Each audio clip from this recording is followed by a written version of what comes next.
आपण आपल्या धर्माचं पालन नाही केलं तर कोण घेणार आहे मग धर्माला? आपणच बाबा तुम्ही पुढे कोणी आले नाही महाराष्ट्रात रोज पाडू गादीला कोणी पाय लावला तर पुढे घेणे आणि जायचे त्याशिवाय ठेकायला नाही यायचे.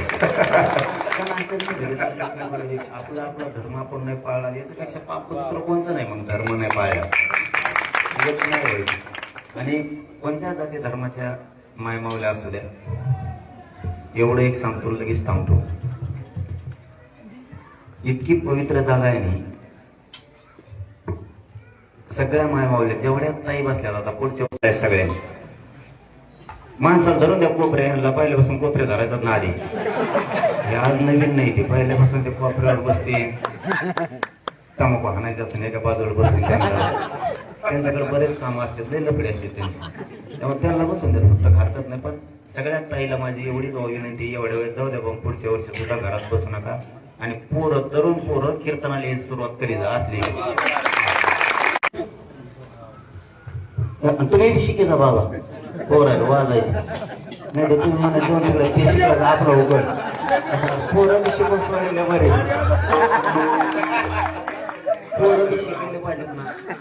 ज्याला ज्ञान आहे त्यांनी समजायचं नाही का. मी आता मुंबईला गेलो मग मी आता सांगितलं, जे व्यावसायिक लोक आहेत जे IPS झालेत, न्यायाधीश झालेत आणि जे रिटायर झालेत ना, तुम्ही कसे अधिकारी झाला, PSI कसे झाले, तुम्ही तहसीलदार कसे झाले, तुम्ही डॉक्टर कसे झाले, व्यावसायिक कसे यशस्वी बनले, तुम्ही सांगतच नाहीत मला. आम्हाला रिटायर झाला, फार्म हाऊस बांधताय शेतात, तिथं जाताय, नातू संभळीत बसताय.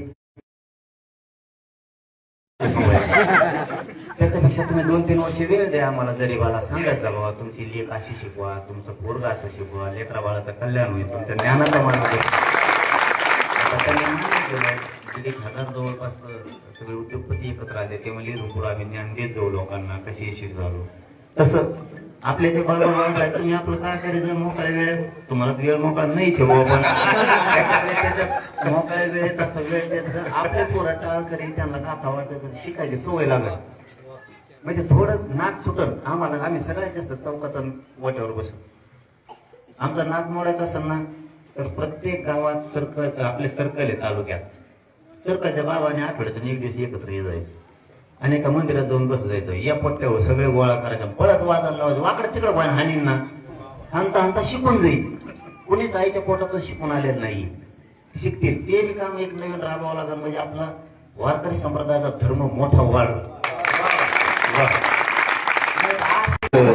तुम्हाला काय सांगावं, इतकं हुंबले धरून आणला ते बाबा बाबा